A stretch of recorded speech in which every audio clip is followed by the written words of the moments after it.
నీ భర్తతో నువ్వు సంతోషంగా నా కళ్ళెదట తిరుగుతుంటే అది నాకు ఆనందం. మేడం, మీరిచ్చిన వర్క్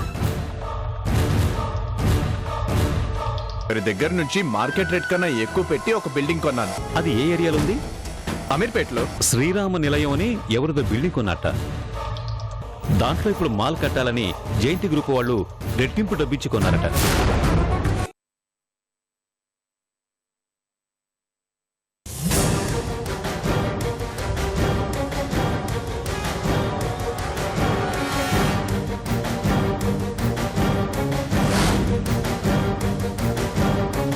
అదృష్టం అనేది రాజా ఇంట్లో తిష్ట వేసుకుని కూర్చుంది. శ్రీరామ నిలయం అని ఎవరిదో బిల్డింగ్ కొన్నట్ట. దాంట్లో ఇప్పుడు మాల్ కట్టాలని జైంతి గ్రూప్ వాళ్ళు రెట్టింపు డబ్బిచ్చి కొన్నారట. కొత్తది కట్టాలి అంటే పాతది పడగొట్టాల్సిందే కదా. 2 days లో డిమాలిష్ చేస్తారట.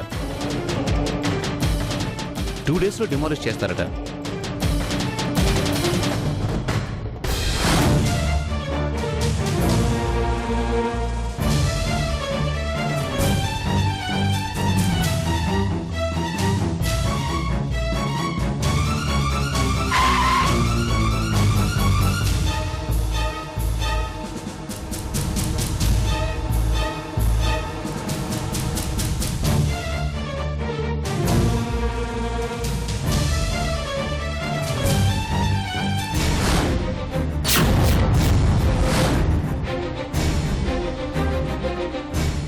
పరాయి చోటికి వచ్చినప్పుడు పర్మిషన్ అడిగి రావటం మర్యాద.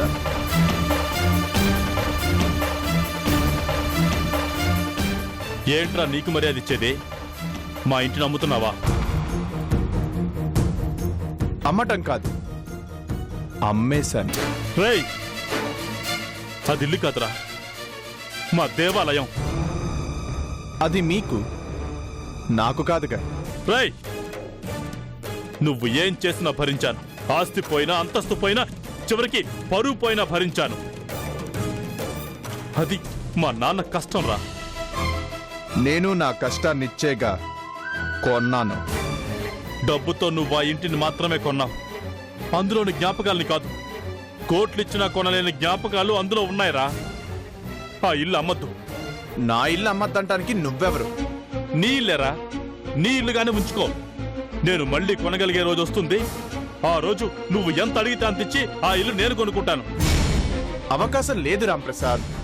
అడ్వాన్స్ కూడా తీసేసుకున్నాను. రేయ్, ఆ ఇల్లు నా ప్రాణం రా. ఆ ఇంటిని అమ్మేవంటే మాత్రం నిన్ను క్షమించను. నా ఆఫీస్కి వచ్చి నాకే వార్నింగ్ ఇస్తున్నావా? ఈ విషయంలో నీ ఆఫీస్ కంటే ఎక్కడికైనా వస్తాను, కానీ నువ్వు మా ఇంటిని అమ్మడానికి మాత్రం వీల్లేదు. నువ్వు చాలా తెలివిగలవాడివి అనుకున్నాను రాంప్రసాద్. మరీ ఇంత మైకుడువేంటి?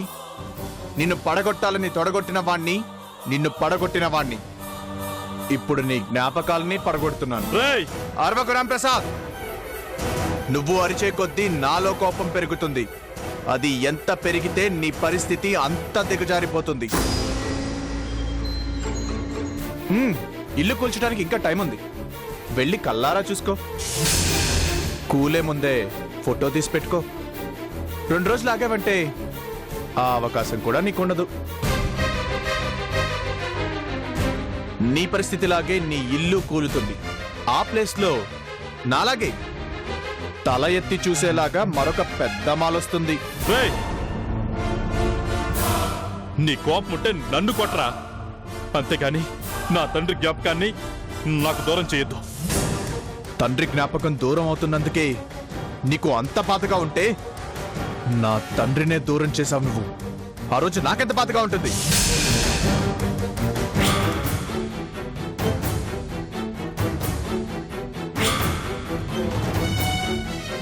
కత్తి గుచ్చేవాడికి నొప్పి తెలిసేది అదే కత్తి వాడి గుండెల్లో గుచ్చుకున్నప్పుడే.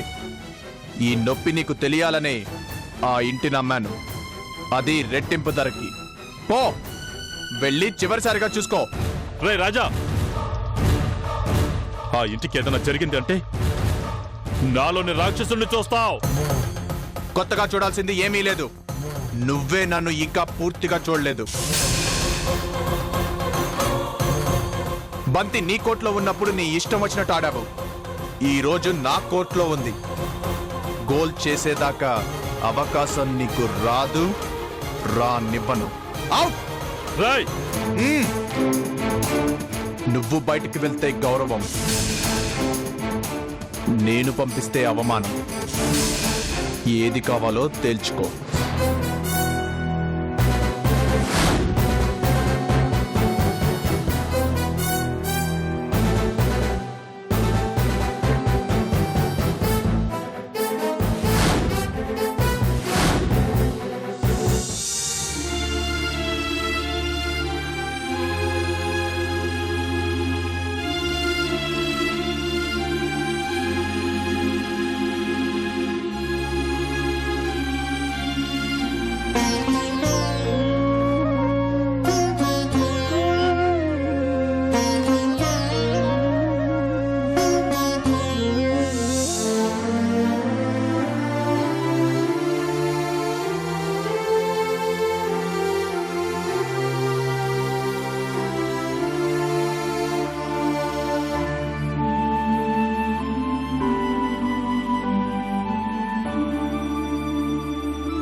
అమ్మా అమ్మా అంటూ చంటి బిడ్డలా నా చుట్టూ తిరిగేదానివి.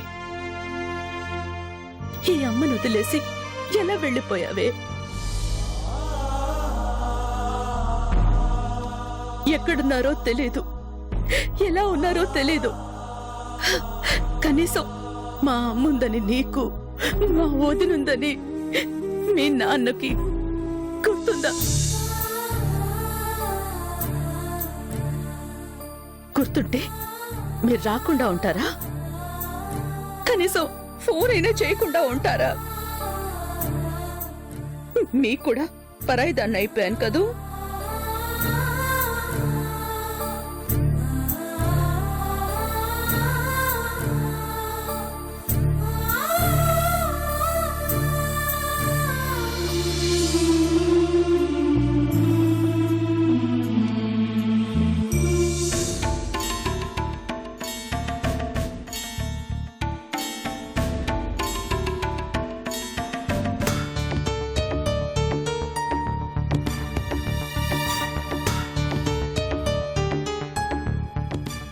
మీరు వచ్చేసేపు అయిందండి.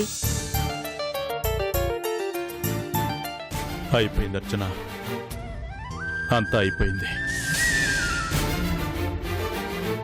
ఏం నష్టపోయినా సాధించగలను అన్న నమ్మకంతో బ్రతికాను. నా నమ్మకాన్ని సమాధి చేస్తున్నారు అర్చన.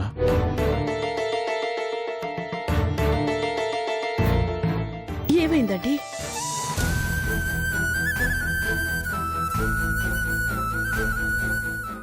మన ఇంటిని ఆ రాజాగాడు అమ్మేశాడు.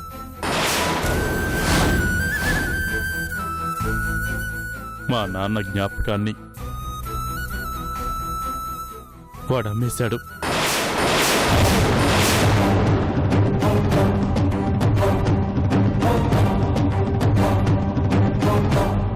మన ఇంటిని అమ్మేశాడా?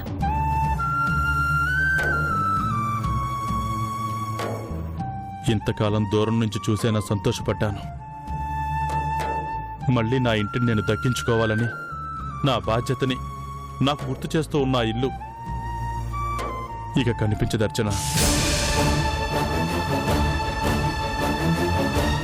ఆ ఇంటిని కూల్చి ఆ స్థలంలో షాపింగ్ మాల్ కడతారట. ఇదంతా ఆ రాజాగాడు కావాలని చేస్తున్నాడు. నా తండ్రి జ్ఞాపకాలు నాకు మిగలకూడదు అన్న కసితో చేస్తున్నాడు. అది జరగకూడదు అర్చన. కొన్నాడు కాబట్టి ఈరోజు ఆ ఇల్లు తనది అన్న అధికారంతో అమ్ముకుంటున్నాడు. కాదనడానికి మనం ఎవరమండి? మళ్ళీ ఆ ఇంటిని నేను కొంటాను అర్చన. ఎన్ని కోట్లు ఇచ్చైనా ఆ ఇల్లుని కొంటాను. నరేంద్ర గారితో బిజినెస్ స్టార్ట్ అయ్యి కొద్దిగా కోలుకున్నాక ముందు కొనాలనుకున్నది మనింటినే. కానీ వాడు అవకాశం లేకుండా చేస్తున్నాడు. అసలు ఆ ఇల్లే లేకుండా చేస్తున్నాడు.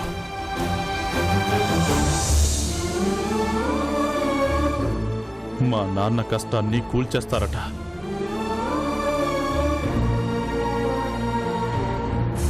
మన జ్ఞాపకాల్ని షాపింగ్ మాల్ కింద సమాధి చేస్తారట. అసలు నేను మళ్ళీ బిజినెస్ చేస్తుంది, ఇంతకాలం తపన పడింది ఆ ఇంటి కోసమే. రాజాగాడి మీద పగ కూడా నాకు ఆ ఇంటి తర్వాతే. కానీ కూలిపోతుంది, నా కళ కూలిపోతుంది అర్చన. నేను ఓడిపోతున్నాను. అదే జరిగితే నేను బ్రతికుండి అర్థం ఉండదు అర్చన, అర్థం ఉండదు.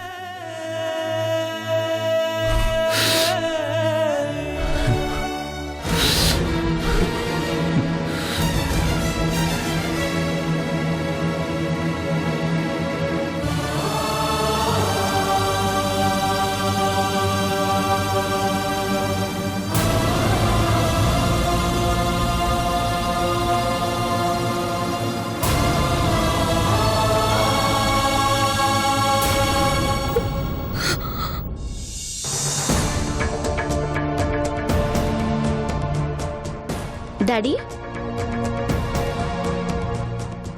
డాడీ,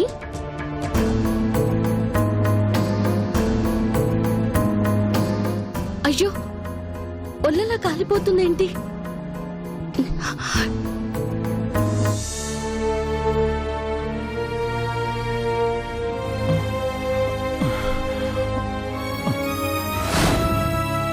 గాడ్, ఆఫీస్ టైం అయిపోయింది. టైం అయితే అయ్యింది. ఒళ్ళు చూడండి ఎలా కాలిపోతుందో. మీకు జ్వరం వచ్చినట్టుంది డాడీ. వేడి వెళ్ళాలనిపిస్తుందమ్మా.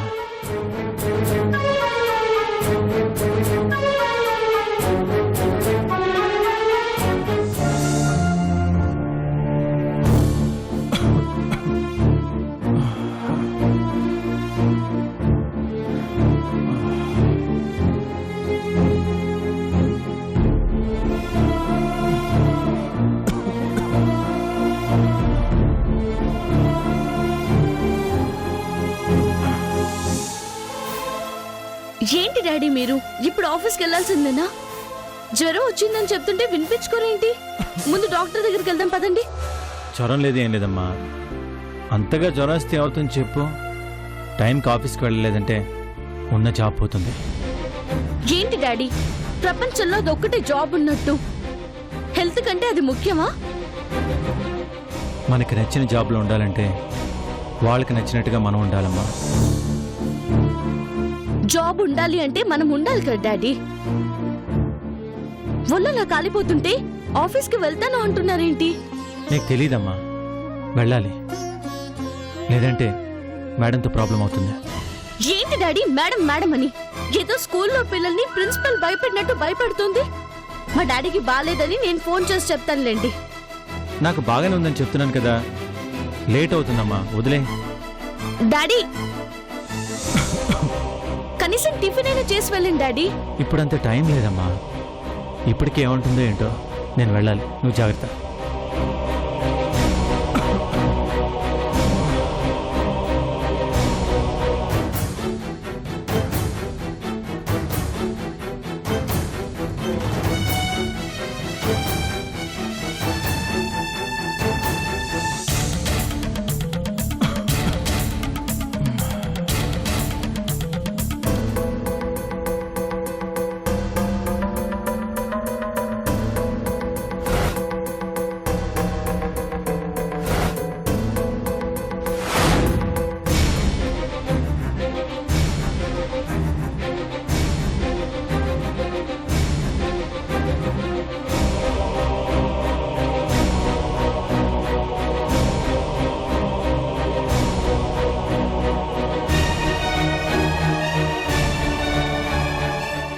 Good morning madam.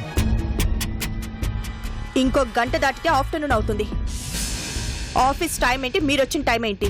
హెల్త్ బాగాలేదండి. హెల్త్ బాగాలేకపోతే లీవ్ లెటర్ పంపించి ఇంట్లో కూర్చోండి. ఏ ఆఫీస్లో తప్ప ఇంట్లో నిద్ర పట్టడం లేదా? రావాలనుకున్నప్పుడు టైంకి రావాలి. లేదంటే మానివేయాలి. అంతేకాని మీ ఇష్టానికి రావడానికి ఇది పార్క్ కాదు, ఆఫీస్. ఇంత ఇర్రెస్పాన్సిబుల్ పర్సన్ ని ఎలా రిక్వెస్ట్ చేసుకొని ఉన్నామో నాకు అర్థం కావడం లేదు. Sorry madam. Don't say that bloody word. I hate it. తప్పు చేయటం అలవాటు చేసిందే ఆ పదం. ఆ పదం పుట్టాకే తప్పు చేయటం, సింపుల్ గా సారీ చెప్పటం కామన్ అయిపోయింది.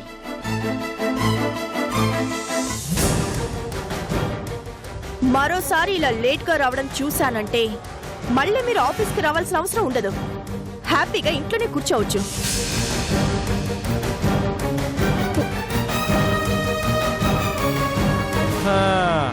అది అమ్మగారి విశ్వరూపం.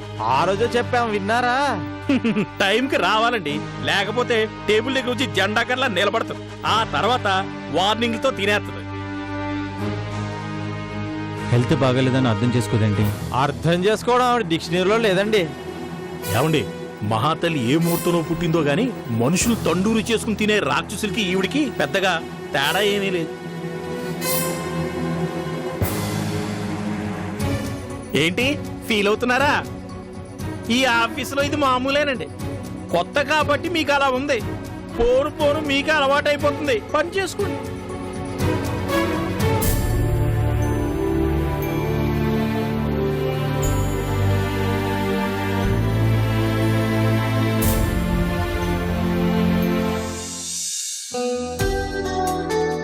సార్, ఏమిటి అప్పుడే ఫినిష్ చేసారా? Very good, very good. ఓ, ఈ వర్క్ చూసాక మేడం మిమ్మల్ని ఖచ్చితంగా అప్రిషియేట్ చేస్తారు.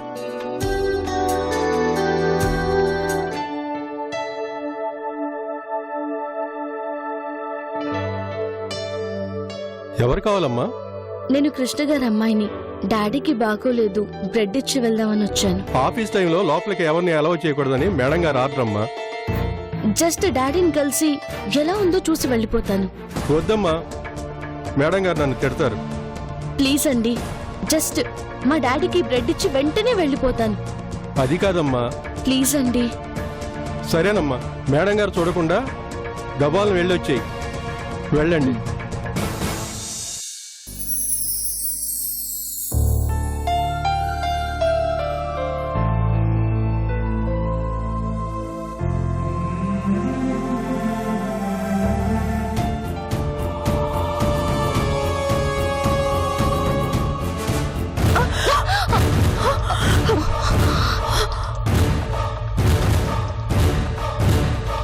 I'm sorry. హే, ఎవరు నువ్వు? నేను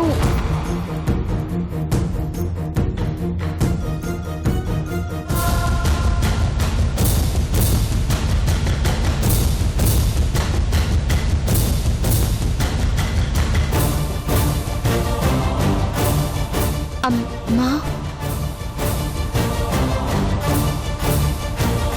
అడిగేది నిన్నే. ఎవరు నువ్వు?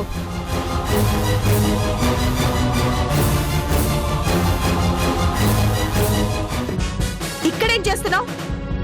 కళ్ళు నెత్తిని పెట్టుకొని నడుస్తున్నావా? అసలు నిన్ను లోపలికి పంపించింది ఎవరు? Security, security.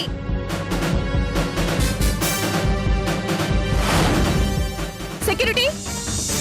ఆఫీస్ అవర్స్ లో ఎవరిని పడితే వాళ్ళని లోపలికి రానివద్దని 1,00,000 సార్లు చెప్పాను. ఏం చేస్తున్నారు వీళ్ళంతా? సెక్యూరిటీ. ఎవరి మీదయ్యా మేడం అట్లా అరుస్తున్నారు?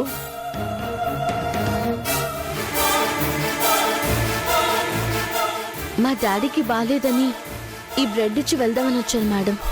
You don't talk.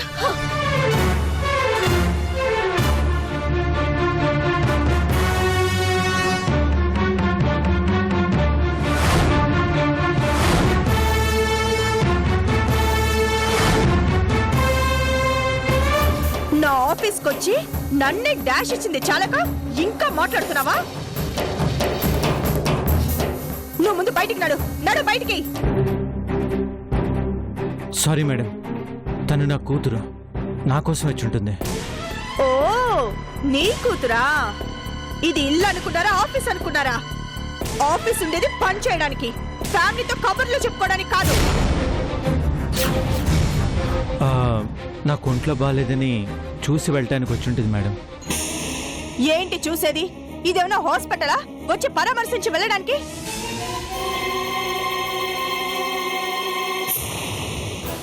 బయట వాళ్ళు వస్తే ఇలాంటి డిస్టర్బెన్సెస్ ఉంటాయని నేను ఎవరిని లోపలికి రానివ్వద్దని చెప్పాను. భార్య పిల్లలతో మాట్లాడుకోవాలన్నప్పుడు ఇంట్లో కూర్చోండి.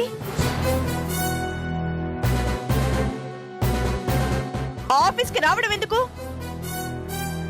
నీ కూతురు వల్ల వేస్ట్ అయిన ఈ 10 minutes కాస్ట్ ఎంతో తెలుసా నీకు?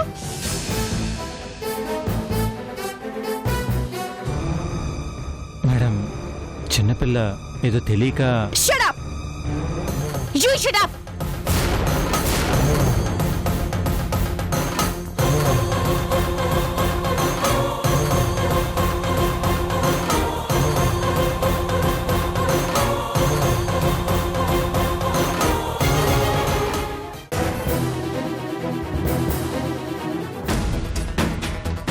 మరోసారి నా కూతుర్ని ఈ ఆఫీస్ ఛాయలకు కూడా రానివ్వను. ఈ కవర్ లో ఒక బిల్డింగ్ డీటెయిల్స్ ఉన్నాయి. ఆ బిల్డింగ్ ని పడగొట్టి ఆ ప్లేస్ లో మనం ఒక కొత్త మాల్ కట్టబోతున్నాం.